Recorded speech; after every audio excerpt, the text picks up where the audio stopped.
Hey Shannon, it's been 5 years, right? Who is this? Huh? You know me, right? Stop joking around. We miraculously reunited today, didn't we? What are you talking about? Please tell me your name or I won't know what you're talking about. Fine, I'll tell you. It's me, Tariq. Huh? Your ex-husband, Tariq? How do you have my account information? Seriously? You don't know yet? You came to the entrance ceremony at the kindergarten yesterday, right? The entrance ceremony? Your child goes to the same kindergarten as mine? Yep, she's my second child. It seems that my daughter is in a different class as your daughter, though. But it seems like a child of my wife's friend is in the same class as your child, so you must have exchanged contact information with her. She gave your contact information to my wife, which is how I got it. Could you not hand out my contact information like that? Calm down. I have no intention of getting back together with you or something.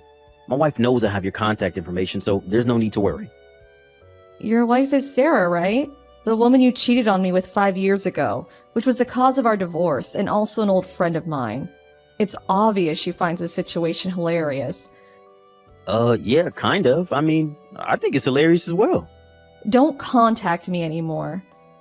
What? I guess it can't be helped if we see each other at the kindergarten, but I have no intention of being friendly with you two. Bye.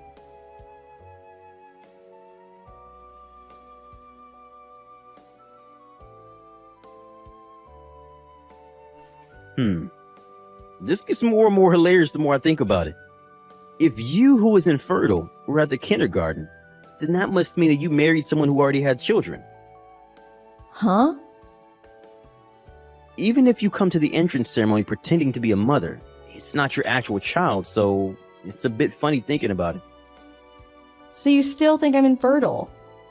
But you couldn't bear a child in the 3 years that we were together, right?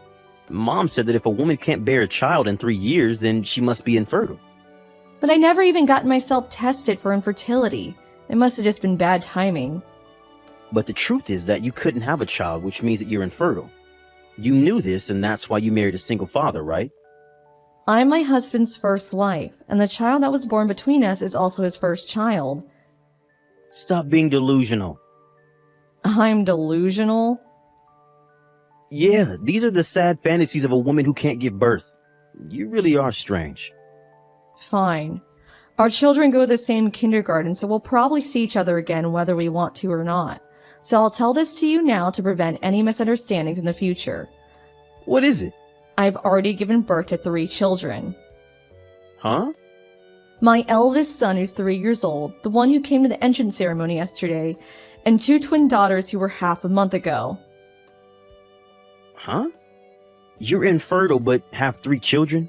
That means your husband had 3 children with his previous wife, right? Stop making weird excuses, it's confusing. I gave birth to all 3 of them. But you're infertile and...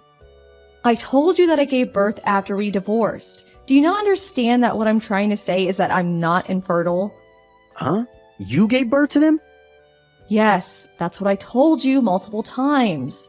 Oh, and it's not like I underwent some sort of infertility treatment. I gave birth to them naturally. Then why didn't you get pregnant in the 3 years you were married to me? Why are you asking me that? Tell me. All I know is that there were no problems with my body. You think about what other possibilities there might have been. Goodbye.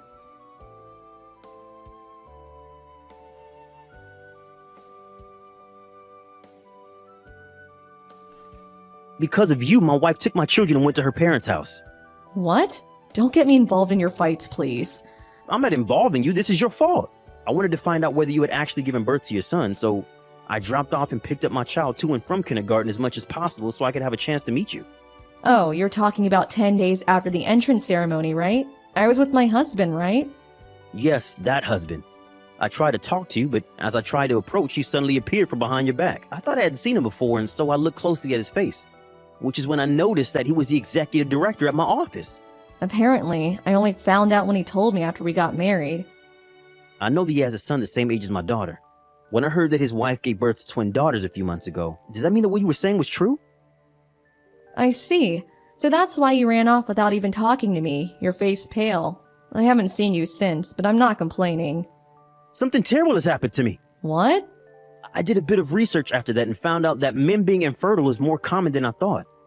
I did a DNA test with my child. The result was Well, you was my child. Oh, good for you. Yeah, but my wife found that I had done a DNA test behind her back, and she got furious at me for suspecting her of cheating. Oh, and that's why she took your children and went to her parents' house. But I don't see how that has anything to do with me. If you hadn't said anything strange, I would have never have done a DNA test. Wouldn't this have never happened if you never bothered me in the first place? Then why did you reply to my text? Because you still insisted that I was infertile, and you even said that my husband was a single father or something. Don't you think it was only natural for me to get annoyed and correct you? But you were supposed to be infertile. You were just being delusional. If you have the time to complain to me like this, then why don't you make up with your wife instead?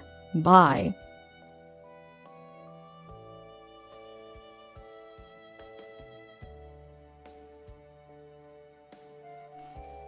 This is so unfair.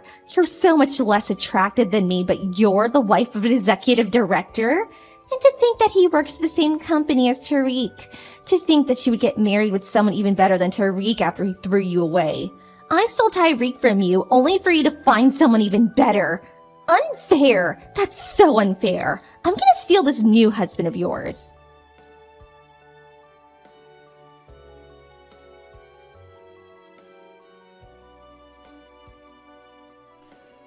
I can't do this anymore. Huh? My family's on the verge of collapse again. Oh, you're talking about how Sarah tried to seduce my husband into going to a hotel together, right? I heard that Sarah was a newly hired part-time worker at you and my husband's client company. Apparently, my husband filed a complaint, so it's only a matter of time before she gets fired, though. What is this? Ever since I met you at the kindergarten again, my life has been crumbling apart piece by piece. You're making this my fault again? Is this a hobby of yours or something?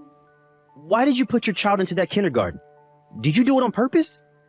You were jealous of me and Sarah, and I don't have enough time on my hands for such stupid matters. you're saying this is stupid? Yes, no matter how you look at it. What? Why don't you calm down and think about this logically? It just happened to be the case that we enrolled our children in the same kindergarten. I didn't do anything to you. Do you understand that? Uh-oh. Which means that if you hadn't went out of your way to get my contact information just to annoy me, this never would have happened. Don't make me repeat myself over and over.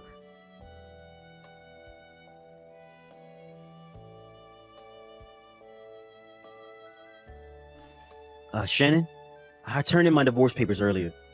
So could you get divorced as well and get back together with me? Huh? Let's just give custody of our children to our current partners and give birth to children of our own. It seems that neither of us are infertile, so you were getting a bit old to give birth, but you can handle one more, right? Jesus, will you seriously never leave me alone? What? It's been medically proven that too much stress makes it more difficult to have children. What? What are you trying to say? Don't you get it? Huh? You bothering me like this all the time is a huge source of stress. Your parents were the same when they were living with us. My parents? Yes, they were just like you. Every time I met them, the first thing they would say was, "Give us a grandchild." They would tell me this more than a dozen times each day, which almost drove me to insanity. But they never said that to Sarah. Of course they didn't. What? You have an older child, right? Sarah got pregnant with this child, which is also why you divorced me. They wouldn't tell her to give birth to a grandchild if she already did, would they? Judging by what you said earlier, it seems that Sarah got custody of the child, so if I were to marry you again, I would be thrust back into the same hell as before with them telling me to give them a grandchild over and over. Why would I do that? Fine, I'll keep an eye on them and make sure they don't say that to you anymore. But I have no intention of divorcing my husband, and I have no intention of letting go of my children either. What? Really? Why did you even think that I want to get back together with you in the first place? There's no chance no matter how you look at it.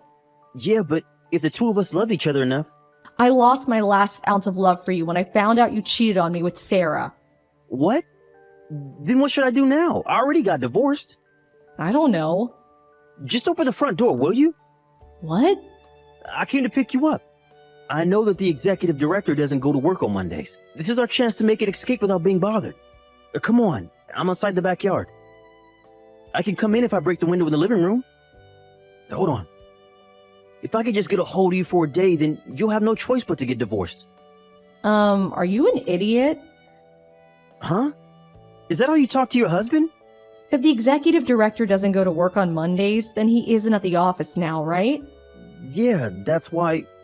Then doesn't that mean there's a high probability that he's currently at home? In fact, he is. Huh?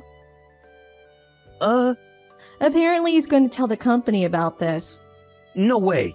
We already called the police, by the way. I hear sirens. There's no use trying to run anymore. Goodbye.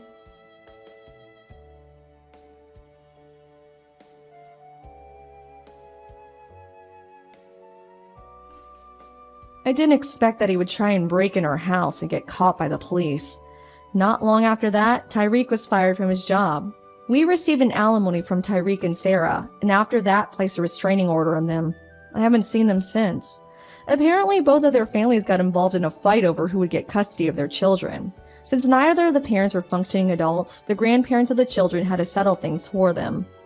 Each family would gain custody of one child, and they would be adopted by relatives. The relatives of both Tyreek and Sarah cut ties with their families.